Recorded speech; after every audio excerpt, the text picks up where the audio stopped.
Assalamualaikum dan salam sejahtera. Saya Elda Kuliah binti Abdul Malik dari kelas PM4 akan membentangkan tugasan 3 EDUP 3143 persembahan.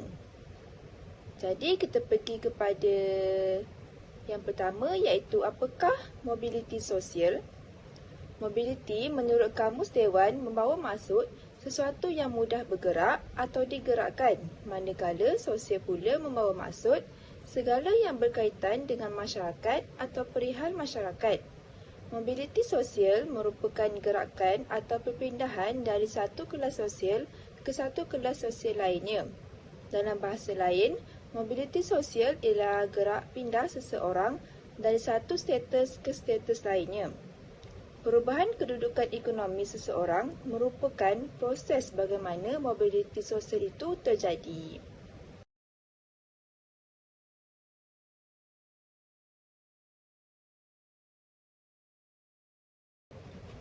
Jadi, apakah faktor yang mempengaruhi mobiliti sosial? Yang pertama ialah faktor pendapatan.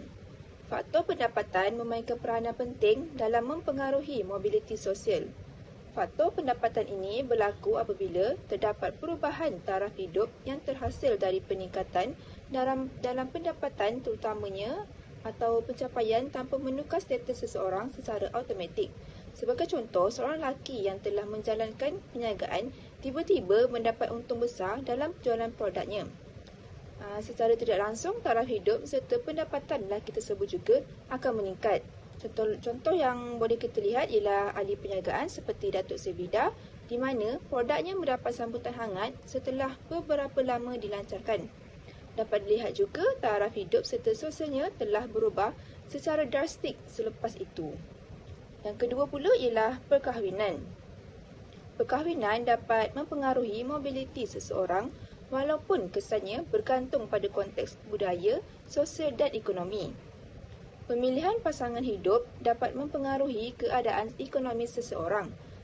Kadang-kadang pasangan yang memiliki status sosial atau ekonomi yang lebih tinggi dapat membuka peluang kepada mereka untuk meningkatkan status ekonomi melalui hubungan tersebut. Pemilihan pasangan yang mempunyai pendidikan, keterampilan atau hubungan luas juga dapat mempengaruhi mobiliti sosial seseorang. Seterusnya, yang ketiga, iaitu perubahan tempat tinggal. Keadaan tempat tinggal, contohnya sebuah keluarga yang berasal dari kampung telah berpindah ke bandar dan mendiami sebuah rumah yang mewah. Keadaan ini secara tidak langsung akan mengubah status sosial keluarga tersebut menjadi lebih tinggi kerana perubahan tempat dan keadaan rumahnya. Langkah keempat pula iaitu perubahan tingkah laku. Perubahan tingkah laku seperti penampilan dan gaya hidup boleh memberi kesan dalam hidup seseorang. Individu yang ingin naik ke tangga sosial yang lebih tinggi akan meningkatkan tempuan mereka kepada pembangunan kemahiran dan kecekapan diri dalam bidang atau aspek tertentu. Mereka mungkin akan menyertai atau melibatkan diri dalam aktiviti sosial seperti kerja sukarelawan untuk mendedahkan diri mereka dan menjaringkan hubungan dengan orang ramai. Keadaan ini dapat meningkatkan taraf sosialnya ke arah yang lebih baik. Yang kelima iaitu faktor pekerjaan. Salah satu faktor dalam mobiliti sosial adalah ketersediaan dan akses kepada peluang pekerjaan. Pekerjaan yang menawarkan gaya yang lebih tinggi, kemajuan karier yang jelas dan kerja yang stabil cenderung menjadi faktor dalam meningkatkan status sosioekonomi seseorang. Lingkungan kerja juga merupakan tempat di mana individu membangunkan jaringan sosial dan profesional mereka. Hubungan yang dibangunkan di tempat kerja dapat membantu individu mendapatkan akses ke peluang karier yang lebih baik, dinaikkan pangkat, bahkan menceburi bidang perniagaan sendiri. Faktor yang ketujuh iaitu faktor pendidikan. Tahap pendidikan seseorang sering menjadi faktor penting dalam mempengaruhi mobiliti sosial. Individu dengan pendidikan yang lebih tinggi cenderung untuk memiliki kesempatan yang lebih besar untuk memperolehi pekerjaan yang lebih baik dan memiliki pendapatan yang lebih tinggi. Sememangnya, hubungan antara tahap pendidikan dengan tingkat pendapatan boleh mewujudkan perbezaan pendapatan dalam kalangan pekerja. Sebagai contoh, dalam sebuah syarikat, terdapat seseorang pekerja yang hanya mempunyai sijil lepasan SPM sahaja bekerja dalam suatu bidang. Kemudian, datang graduan yang mempunyai sijil yang mana tahapnya lebih tinggi dan bekerja dalam bidang yang sama, telah mendapat gaji yang lebih tinggi walaupun dia merupakan pekerja baru dan bekerja dalam bidang yang sama. Oleh demikian, pekerja yang mempunyai sijil SPM tersebut melanjutkan pengajaran ke peringkat yang lebih tinggi agar dia boleh meningkatkan taraf hidupnya dan mendapat ganjaran yang setimpal atau setara dengan rakannya. Faktor yang terakhir iaitu kebolehan individu dan bakat semula jadi. Bakat dan kebolehan individu semestinya boleh digunakan untuk menjana pendapatan yang lumayan. Individu dengan keterampilan dan bakat yang unggul cenderung untuk memiliki kesempatan yang lebih besar untuk mencapai mobiliti sosial yang lebih tinggi. Kebolehan dan bakat mencakupi bidang seperti kemampuan akademik, kreativiti, keterampilan intrapersonal dan interpersonal sangat dihargai oleh orang yang memahaminya. Sebagai contoh, seorang wanita yang tidak dikenali ramai telah membuat naik nyanyian di media sosial. Secara tidak sengaja, video nyanyian tersebut telah tersebar dan wanita itu diundang menghadiri banyak wawancara di televisyen maupun radio. Keadaan ini telah menaikkan status wanita tersebut ke arah yang lebih tinggi dan lebih luas. Baiklah, kita beralih pula kepada kesan pendidikan terhadap mobiliti sosial. Terdapat dua kesan pendidikan terhadap mobiliti sosial, iaitu kesan positif dan negatif. Kesan positif ialah kesan yang bermanfaat dan memberi manfaat bagi orang yang menjalankan mobiliti sosial. Kesan positif mendorong seseorang untuk terus berkembang dengan lebih baik. Terdapat 4 kesan positif dalam pendidikan terhadap mobiliti sosial. Yang pertama ialah persaingan yang sihat dalam kalangan pelajar. Murid sememangnya telah didedahkan dengan kepentingan pendidikan tinggi demi masa hadapan. Persaingan yang sihat akan wujud dalam kalangan murid-murid bukan hanya bergantung kepada pencapaian akademik semata-mata, namun aspek kemahiran atau vokasional juga sangat penting. Peluang pekerjaan pada masa kini memerlukan pekerja dalam bidang-bidang atau pakar tertentu, terutamanya bidang teknologi. Oleh yang demikian, persaingan dalam pendidikan bagi melahirkan masyarakat dengan kepakaran tertentu sangat penting bagi memastikan negara mempunyai pakar dalam pelbagai bidang yang diperlukan. Masyarakat tidak mengira bandar atau luar bandar juga telah didedahkan dengan kepentingan pendidikan dalam mengubah taraf hidup seseorang. Hal ini dapat dilihat apabila terdapat sebuah keluarga yang tinggal di kampung sanggup untuk menjual tanah turun-temurun keluarga mereka bagi mendapatkan wang buat anak mereka belajar sehingga ke luar negara. Kesan positif yang kedua ialah peningkatan tahap akademik. Sistem pendidikan di negara kita sentiasa dibaik pulih dari masa ke semasa. Sebelum kemerdekaan, dasar-dasar yang ditetapkan oleh penjajah telah menghalang penduduk tempatan untuk mendapatkan akses pendidikan yang baik. Namun kini, banyak dasar-dasar yang menyokong pendidikan telah dikubal seperti dasar pendidikan kebangsaan, dasar kesejahteraan dan dasar demokrasi, iaitu semua rakyat berhak untuk mendapat pendidikan sehingga ke peringkat tinggi telah ditubuhkan. Kesan positif yang ketiga iaitu peluang pendidikan yang lebih terbuka. Kementerian Pelajaran berusaha menangani jurang perbezaan dalam sistem pendidikan di negara ini. Perubahan dalam pendidikan bukan sahaja membentuk model insan yang mampu berfikiran kritis dan kreatif, malahan berkeupayaan mencipta peluang baharu, berkemahiran, berdaya tahan serta berkebolehan untuk berhadapan dengan persekitaran global yang sering berubah. Perubahan dalam dasar pendidikan negara kita juga mengalami transformasi yang selari dengan pasaran sedia ada. Peluang pendidikan yang lebih terbuka bagi melahirkan kepakaran akan membantu negara untuk menjadi lebih mampan. Fokus utama tidak lagi dilihat pada aspek akademik semata-mata, namun ruang pendidikan menjadi lebih luas dan meliputi subjek seperti keusahawanan. Pihak sekolah serta institusi pengajian kini berlumba-lumba untuk menyediakan pendidikan yang lebih berkualiti bagi memenuhi pasaran kerja yang selari dengan permintaan global. Kesan positif yang terakhir iaitu meningkatkan integrasi sosial. Malaysia sememangnya terkenal sebagai sebuah negara yang mempunyai kepelbagaian kaum.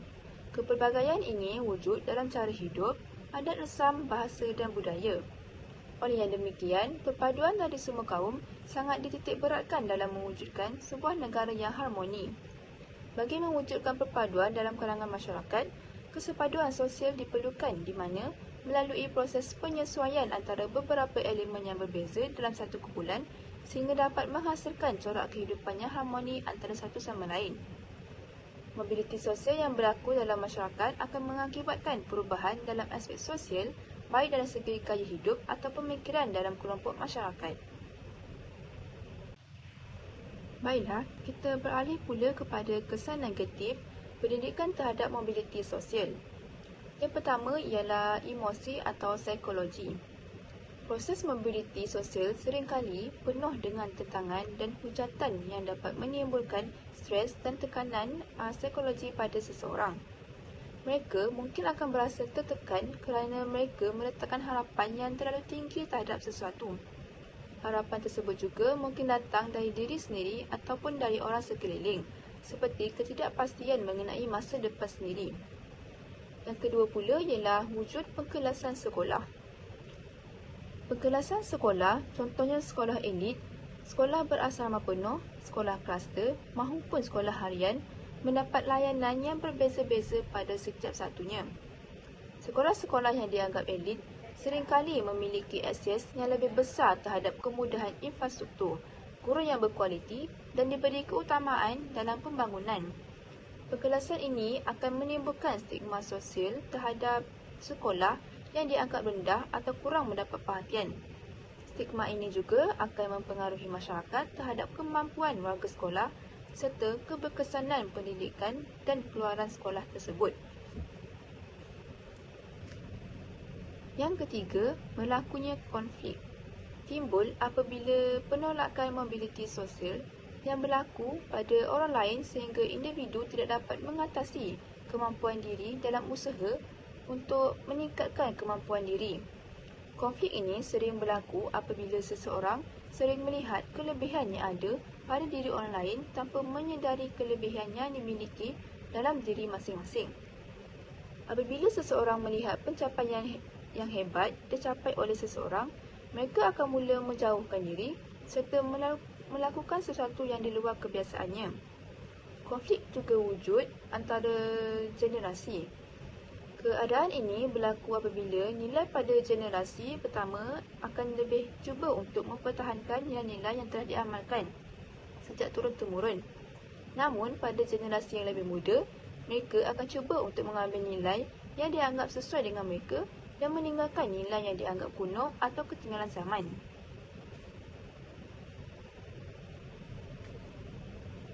Yang keempat pula ialah kemunculan keretakan dalam hubungan. Keretakan dalam hubungan sering dimulakan dengan hubungan yang terlalu erat dengan seseorang. Hubungan yang sebelumnya sangat baik akan mengalami masalah jika rasa cemburu atau bangga sama ada dalam keluarga atau masyarakat mula menguasai diri. Mobiliti sosial akan membuatkan perasaan seseorang berubah sama ada ke arah kebaikan atau sebaliknya. Yang kelima, ketirisan peluang pendidikan dan pekerjaan. Mobiliti sosial yang berbeza-beza dalam kalangan masyarakat mengakibatkan kekurangan peluang kepada golongan tertentu terutamanya dengan pendapatan yang rendah untuk mendapat akses kepada pendidikan yang lebih tinggi, dan ramai graduan-graduan yang lebih mahir masih juga belum diterima. Yang kelima, ketirisan peluang pendidikan dan pekerjaan.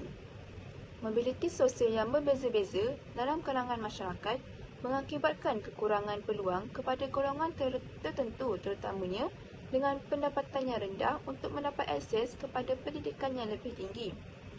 Permintaan pekerjaan pada masa kini agak sukar untuk ditembusi kerana permintaannya yang tinggi dan masih ramai graduan-graduan yang lebih mahir masih menganggur sehingga ke hari ini. Keadaan ini akan mengakibatkan peluang pekerjaan ini lebih terbuka kepada mereka yang mempunyai tahap pendidikan yang lebih tinggi dan mengakibatkan golongan yang tidak mendapat akses kepada pendidikan yang tinggi akan diketepikan. Kesan negatif yang keenam iaitu jurang digital. Pada masa kini, penggunaan digital dalam kehidupan merupakan sesuatu yang tidak asing lagi dalam diri masyarakat. Penggunaan digital ini juga turut digunakan dalam pendidikan yang kini merupakan pemacu utama dalam perkembangan ekonomi negara. Penguasaan kemahiran digital sangat penting dalam era revolusi industri 4.0 ini. Pembangunannya yang pesat serta meluas akan mengakibatkan jurang yang besar jika sesebuah negara lambat mengamalkannya. Negara yang berjaya melahirkan ramai individu yang berkemahiran dalam digital akan mewujudkan sebuah negara yang mampan dan lebih kehadapan berbanding negara lain dari pelbagai segi seperti infrastruktur, kemudahan awam dan sektor-sektor kerajaan. Sektor kerajaan adalah seperti sektor perubatan. Isu jurang digital bukanlah isu yang asing lagi. Fasiliti serta kemudahan yang disediakan buat murid untuk mengetahui tentang digital itu sendiri adalah terhad. Keadaan ini menyebabkan aspek kelestarian tidak tercapai dan akan terus berlakunya isu ketidaksamaan dalam masyarakat, terutama yang dari sudut jurang digital.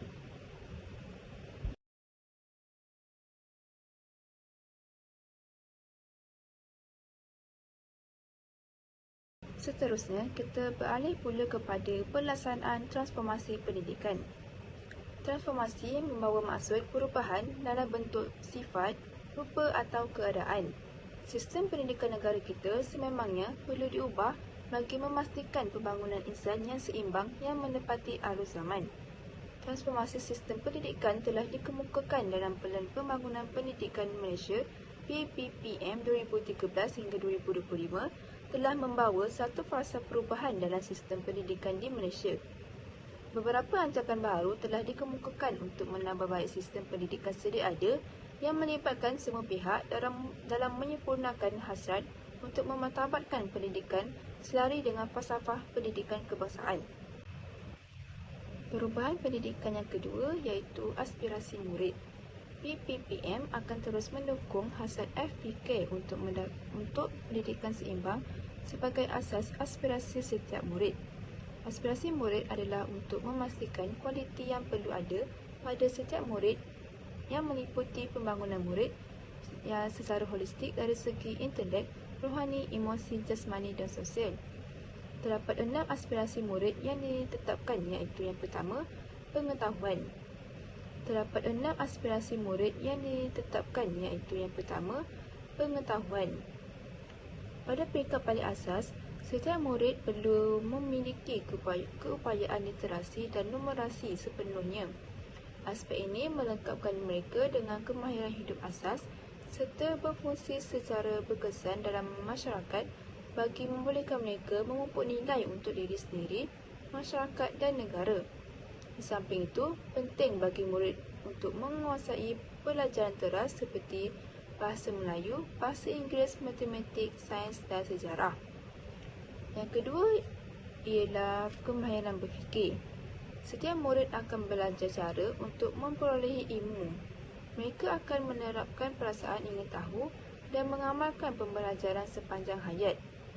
Mampu untuk mengaitkan pelbagai pengetahuan serta mewujudkan pengetahuan baru. Setiap murid perlu menguasai pelbagai kemahiran kognitif yang penting iaitu pemikiran kreatif dan inovatif, penyelesaian masalah dan penakulan serta keupayaan belajar. Yang ketiga, kemahiran memimpin. Kepimpinan boleh didefinisikan dalam pendidikan sebagai keupayaan mempengaruhi, memotivasikan, mengubah sikap dan tingkah laku subordinat seperti guru, staf dan pelajar supaya melaksanakan aktiviti atau program yang telah ditetapkan bagi mencapai matlamat sekolah.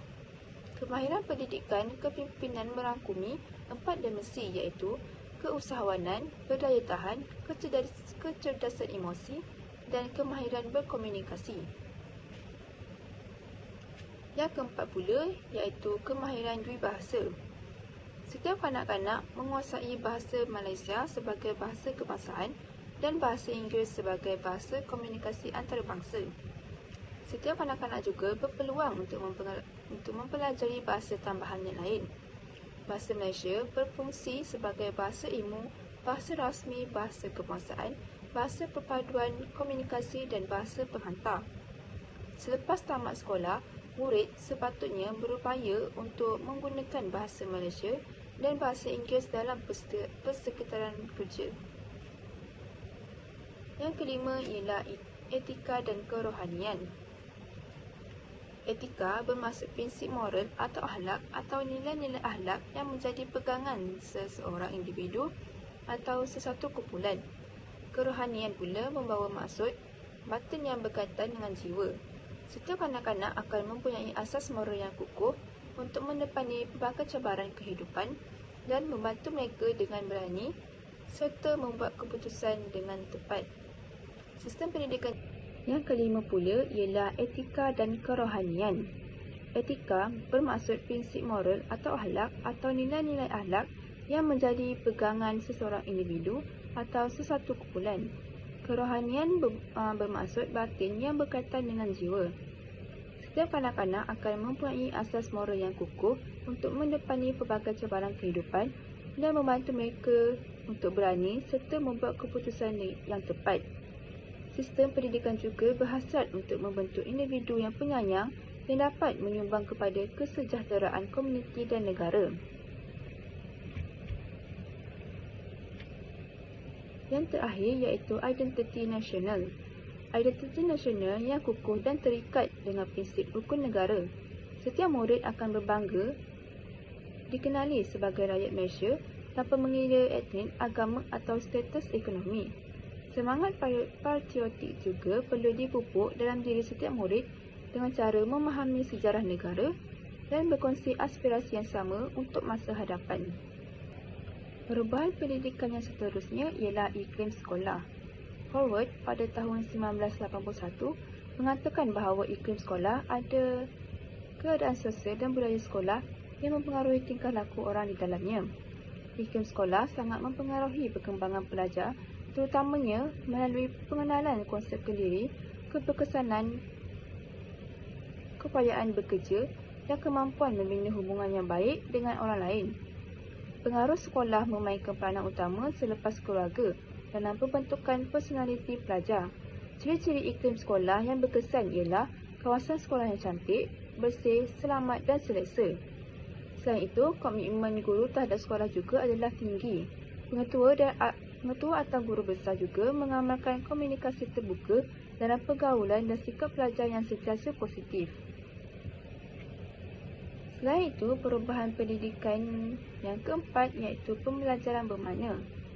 Menurut Ausubel pada tahun 1996, pembelajaran bermakna merupakan satu proses mengaitkan informasi baru pada konsep-konsep yang relevan yang terdapat dalam struktur kognitif seseorang.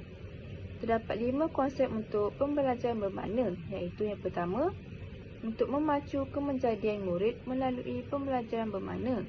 Yang kedua, pembelajaran bermakna merupakan pembelajaran berkualiti dan sepanjang hayat. Yang ketiga, mengubah bentuk pendidikan untuk menyediakan pelajar kepada persekitaran. Yang keempat pula, mencipta pengetahuan baharu dan digunakan dalam dunia sebenar. Yang kelima, penglibatan perkongsian pembelajaran antara pelajar dengan pelajar dan guru dengan guru. Pembelajaran bermakna juga merupakan antara ciri-ciri pembelajaran abad ke-21 yang berteraskan elemen kolaboratif, kreativiti, komunikasi, pemikiran kritikal dan nilai-nilai mulia.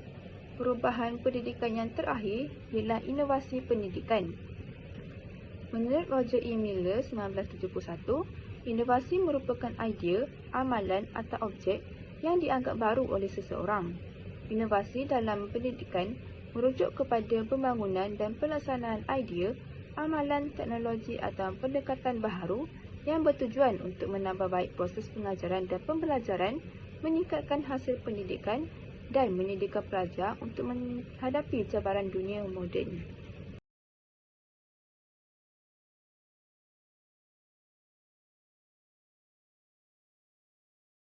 Bidang utama dalam inovasi pendidikan yang pertama ialah integrasi teknologi.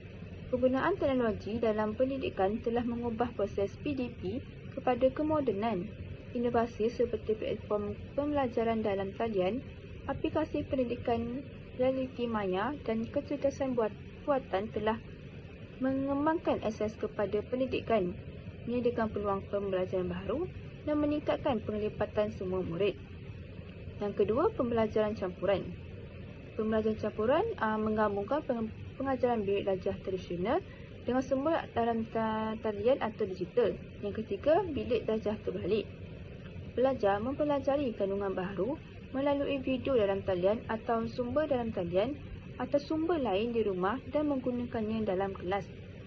Yang keempat, pembelajaran berasaskan projek, iaitu kaedah pembelajaran yang membolehkan murid mengkaji sesuatu topik dunia sebenar yang diberi untuk menghasilkan produk pada akhir pembelajaran. Ciri-ciri pembelajaran juga adalah berasaskan kolaboratif dan bimbingan guru. Seterusnya, gamifikasi. Gamifikasi akan menjadikan pengalaman pembelajaran lebih menyeronokkan dan menarik dengan memanfaatkan sistem seperti persaingan, ganjaran dan cabaran. Seterusnya, pembelajaran peribadi. Pembelajaran peribadi ialah penyesuaian arahan kepada keperluan dan keutamaan individu. Ia menggunakan data dan teknologi untuk mencipta laluan pembelajaran yang bersesuaian dan membolehkan pelajar maju mengikut rentak sendiri. Bidang utama dalam inovasi pendidikan yang ke-7 ialah pendidikan inklusif. Pendidikan inklusif menyediakan peluang sama rata kepada murid tanpa mengira keupayaan, kebolehan dan tahap kognitif, termasuklah mereka dengan kekurangan upaya dan masalah pembelajaran. Inovasi melibatkan penyesuaian kurikulum, kaedah dan teknologi bagi menampung kepelbagaian pelajar. Seterusnya, pendidikan berasaskan kecekapan, iaitu tumpuan kepada penguasaan kemahiran dan kecekapan khusus dan pelajar maju apabila mereka menunjukkan penguasaan kemahiran yang diperlukan. Pendidikan global dan merentas budaya.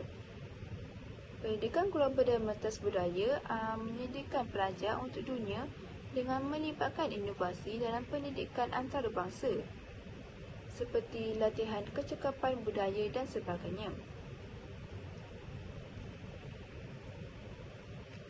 Pembangunan profesional guru pula ialah inovasi dalam latihan guru dan pembangunan profesional adalah penting untuk memastikan para pendidik sentiasa kehadapan dengan penggunaan teknologi dalam pengajaran baharu dan berkesan. Seterusnya, pentaksiran dan penilaian. Kaedah penilaian baharu untuk memberikan pemahaman yang lebih tepat dan komprehensif tentang kemajuan dan pencapaian murid. Contohnya, portfolio dan prestasi dan laporan prestasi.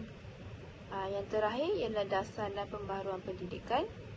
Inovasi dasar dan tadbir urus pendidikan boleh memacu perubahan sistematik yang menggalakkan inovasi di semua peringkat pendidikan.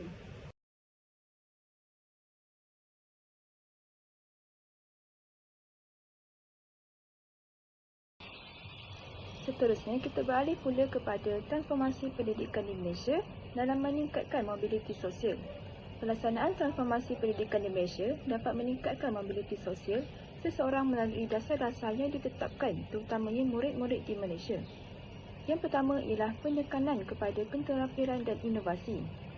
Transformasi pendidikan dapat menekankan pengembangan keterampilan yang relevan dengan keperluan pasaran kerja pada masa hadapan, dengan memberikan penekanan pada keterampilan yang mencakupi teknologi, keusahawanan, keterampilan interpersonal dan kemampuan berfikir secara kritis, pelajar akan lebih bersedia untuk bersaing di pasaran global.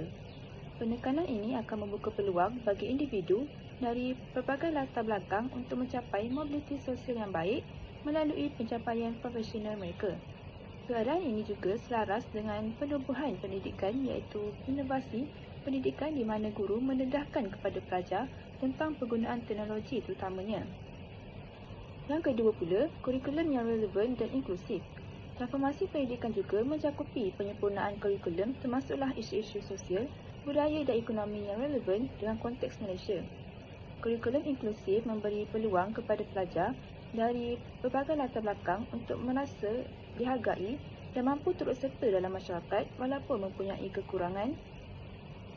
Kurikulum yang relevan dan inklusif ini dapat membuka pintu bagi mobiliti sosial seseorang yang lebih besar. Yang ketiga pula, pengembangan kepimpinan dan pendidikan karakter. Selain keterampilan akademik, transformasi pendidikan dapat memberikan penekanan kepada pengembangan kepimpinan dan pendidikan karakter yang kukuh.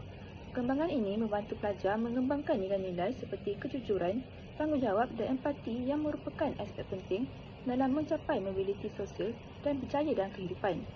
Keadaan ini dapat dilihat pada perubahan pendidikan iaitu aspirasi murid, kemahiran memimpin. Jadi itu sahaja daripada saya. Sekian, terima kasih.